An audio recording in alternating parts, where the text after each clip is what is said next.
민주당 이재명 후보가 대통령에 당선되었다. 득표율 49.42%, 윤석열의 불법 계엄을 옹호했던 국민의힘 김문수 후보와의 격차는 8.27%이다. 이재명 대통령의 당선을 축하한다. 그의 승리는 내란 세력에 맞서 온몸을 던져 투쟁했던 국민의 승리다. 투표를 통해 국민은 내란 세력 청산과 국민이 주인되는 새로운 대한민국에 대한 분명한 열망을 드러냈다. 광주 시민 역시 83.9%의 높은 투표율과 84.7%의 지지로 내란 세력 청산과 새로운 대한민국에 대한 간절한 열망을 드러냈다. 이재명 대통령이 이 투표에 담긴 국민적 열망을 실현해 나가는 성공한 대통령이 되기를 간절히 기원한다. 이번 선거가 국민의 정치적 승리임은 분명하다. 그러나 우리의 승리는 불완전하다. 대한민국을 불지옥으로 내몬 내란 사태 이후 치러진 선거에서 내란 정당 국민의힘 지지율은 여전히 40%를 넘어섰다.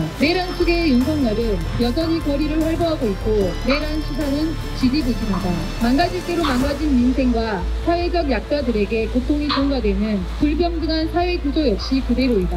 그러므로 우리의 승리는 새로운 투쟁을 위한 교두보일 뿐 결코 결정적인 승리가 아니다. 국민 주권 정부를 선언한 이재명 대통령에게 촉구한다. 내란 청산과 사회 대개혁에 박차를 가하라. 첫째, 국민은 내란 세력에 대한 철저한 응징을 통해 다시는 내란을 꿈꾸지 못할 나라를 원한다. 내란 측의 윤석열의 즉각적인 재구속, 내란 주요 종사자들에 대한 구속 수사, 내란 특검을 통한 철저한 수사를 통해 내란 관련자들에 대한 법적 처벌을 분명히 하라. 다시는 내란이 불가능한 법적, 제도적 시스템을 마련하라. 둘째, 내란 정당 국민의힘을 해체하고 극단적인 대립의 정치를 넘어서 다양한 정치적 목소리가 공존하고 경쟁하는 선진적인 정치 시스템을 마련하라. 이번 선거에서도 극단적인 내분전 이데올로기의 산물인 극단적인 대립 정치가 재현되었다. 민주적 헌정 질서를 파괴한 세력과 정당에 대한 법적 처벌 강화,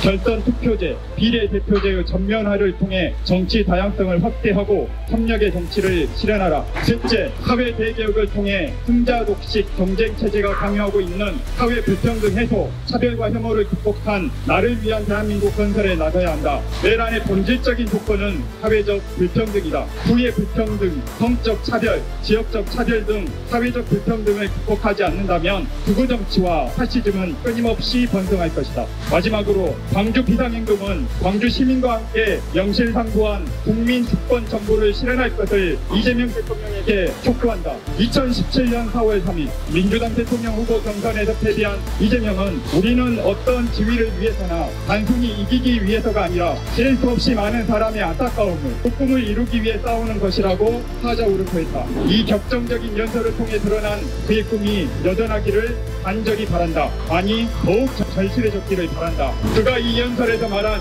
셀 수 없는 많은 사람은 다름 아닌 이번 내란 사태를 극복하기 위해 목숨 걸고 투쟁했던 광장의 시민들이다. 승자 독식의 극단적 경쟁체제에서 차별받고 죽어가면서 희망을 일구고자 있었던 평범한 사람들, 대한민국을 떠받쳐왔으나 침묵을 강요받고 지워졌던 존재들, 노동자와 농민, 여성 청년, 소외된 소수자들, 이들이 내란 세력으로부터 대한민국을 구한 광장의 시민들이다. 개헌과 사회 대개혁은 이들의 목소리가 담겨야 한다. 광장 시민의 직접 참여를 보장하는 개헌과 사회 대개혁위원회를 구성하고 개헌과 사회 대개혁 논의를 진행하도록 보장해야 한다. 이런 실질적인 변화가 있을 때 이재명 정부는 명실상부 국민주권 정부로 불릴 수 있을 것이다.